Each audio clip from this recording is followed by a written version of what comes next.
Learn to be super successful. Subscribe to my channel, Meathead. Just the You're My God person. Yeah.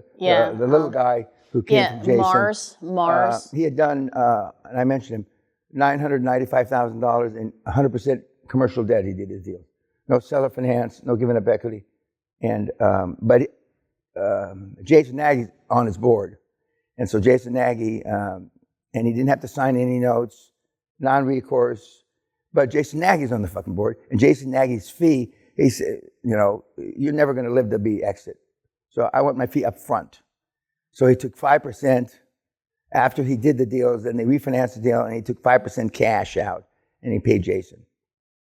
But he would have never done that without Jason there. He went back to Jason's banks with Jason sitting there, and so, but that was his claim to fame.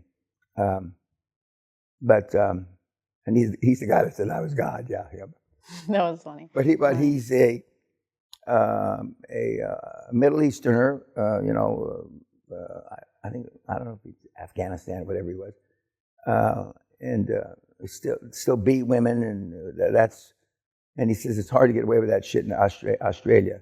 You just can't beat women in the street in Australia. I think that the way you responded to him saying that, he's just like, thank you. Yeah. You're just, thank you. You can't, maybe Tasmania. No, you can't. No, you can't even beat him there, right? No, there's a rule of law there. Yeah, but he was pissed off about the rule of law because it couldn't allow him to maintain his Muslim religion the old time way. But that was an interesting class. But the Kentucky Psycho. Mars was in my group. He was in the back. Mars was he was in some type of finance. He was finishing his doctorate of some sort. PhD maybe, or I don't know what it was. He had the accent. He had a ponytail? No, dark hair, good looking. He had your accent, the accent here. I think English accent of some sort. He was in school. Well, we had one guy that was he had a ponytail. He's dark, PhD in bio something or other, and he actually, one of his professors, a lady that's married to one of my good friends at University of Southern California. It doesn't matter if you're smart, dumb, French, fucking. But France is not one of the easy countries to do it. And I told him before, it's doable, but it's not easy because the French are assholes. Almost all of them are just pricks. I think you call them. They forget who saved them in the First and Second World War. You ever talk when you're going to school? When you were a child, when you were going to school, did anybody ever talk about how the Allies saved you in the First and Second World War? No, of course not. I know that. I went to school there when I was about 8 years old, so I didn't think they changed the curricula. They don't talk about that. And now, when I was going to school there, Napoleon's not French. Of course, he's not French. He's from Corsica, right? Okay. Well, Napoleon, was a big deal. He crowned himself emperor back in the early 1800s. They never talk about the Battle of Waterloo. Where Wellington, kicked his butt in the Battle of Waterloo. And so, but you go over there, and when I was there, de Gaulle was still alive. So, and they thought de Gaulle was a genius. He was tall and skinny, not dissimilar to yourself, a lot taller than you and skinny. And he used to wear his hat from the First World War. I think he was an artillery officer, if I remember correctly. But all these guys, but nobody in your group that I'm aware of. Okay. To answer your question. Long-winded answer to answer your question. But I started posting the social media posts for the wrong reason. I try to shame people that went to class with him. This moron did it. Okay. But it's worked out, not in that way, but it's worked out that people that never attended the seminar, because I post 2 or 3 a week.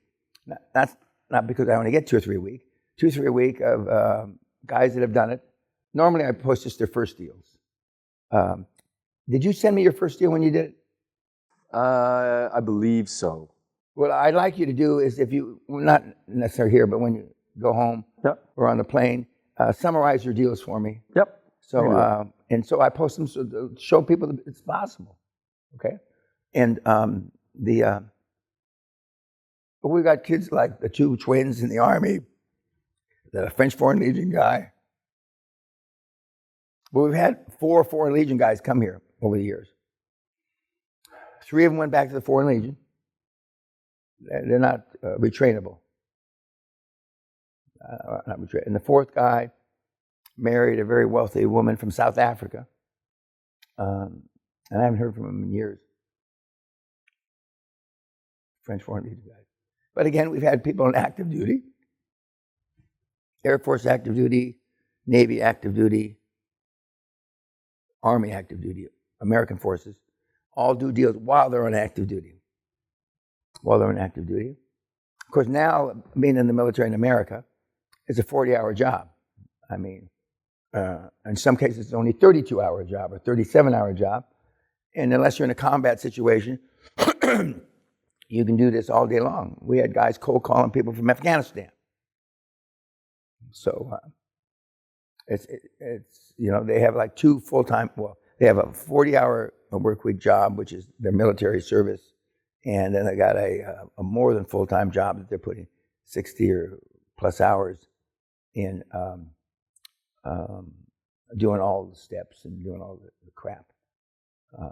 There's no Toastmaster. I remember the Army guy. There's no Toastmasters in Afghanistan, Mr. Peña. But Toastmasters got an online deal, apparently. So he participated in that. But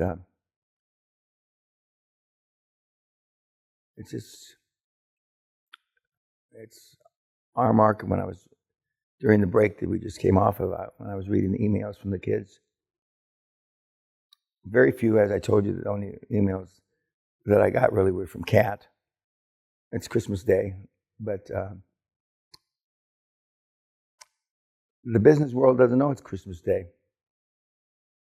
A lot of deals get closed, and they're all rushing towards the end because, remember, 75% of all deals around the world get closed the last 45 to 60 days of the year. And it's been like that since forever, longer than forever. Now, if doing government contracts and then doing a different type of structure, like even if it's in the same healthcare industry, would you separate the corporations? Would you do 2 separate, or just one? It doesn't matter if you're doing. No, as long as it's major shareholder friendly. Okay, it's okay to have it different. And that's where the kids get fucked up. Now, if you've got, with the greatest respect, if you got big balls and you don't mind being confrontational, you don't have to have major shareholder friendly stock. I never had that. Mm-hmm. But you better have your life insurance paid up, or you think you're going to take my company away. But the Kuwaitis did take it away, ultimately. A major government, they threw me out.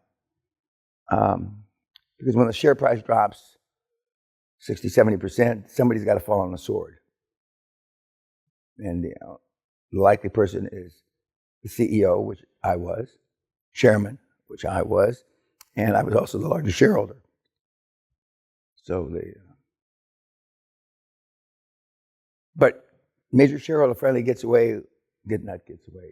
it precludes you from going through a lot of the hassle. It's not mandatory. You can, And one of the things with the Viking bitch, she doesn't have major shareholder friendly.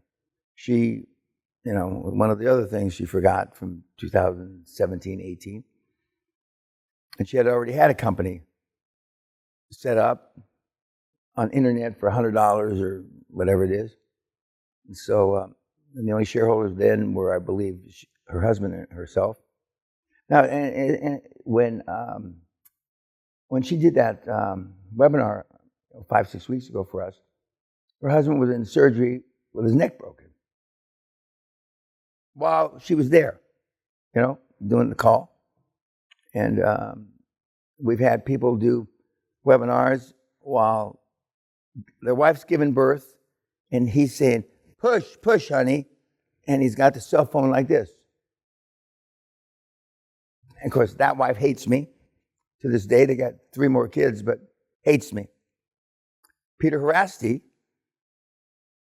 had 1 kid, and they said that they told his wife, whatever they had to do to her innards, you can't have any more kids.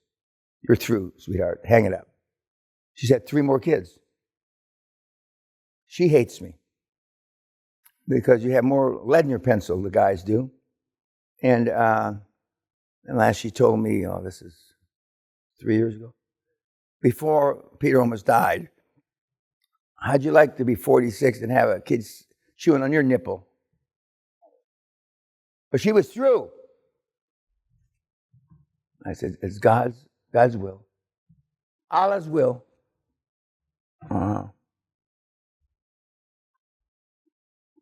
Used to buy cookies, sell cookies at the mall. I'm sure your life's changed. Fuck yeah. Absolutely. I've got a sports car in the garage, a Land Rover paid off, a Porsche Macan paid off, a Ferrari 296 GTS on order, a $3 million house. I eat really fucking well, and I have nice clothes. I have less friends. I left my wife 2 or 3 weeks after the first seminar. Life's never been better. And I get more respect. It's a great way to sum it up. It's all about self-confidence.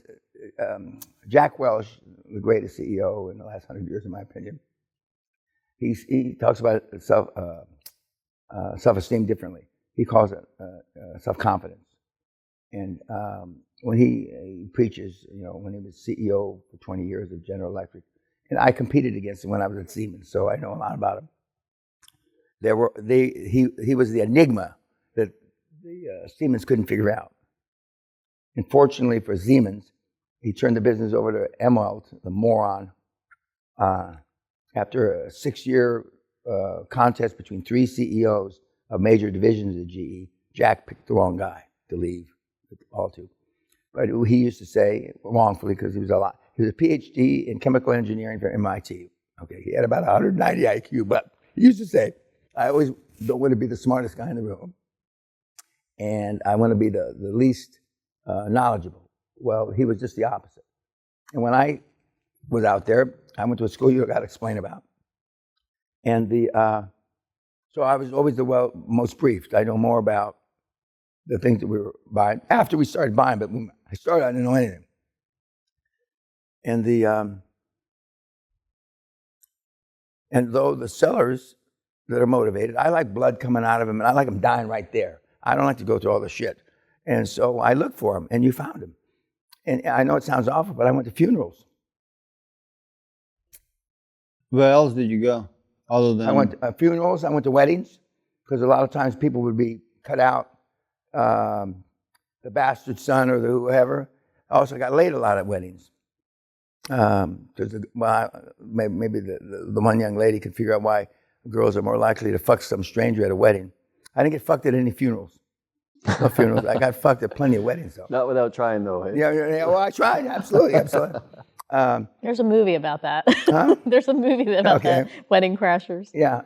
And Funeral Crashers. But funeral. I went where it's like even though I only started watching Star Trek recently, it's where the Enterprise went on a 5-year mission where nobody has gone before, and I tried to put together in my mind, based on what I knew Carnegie did, where is the likely candidate for me, but a minimal education, and I realized that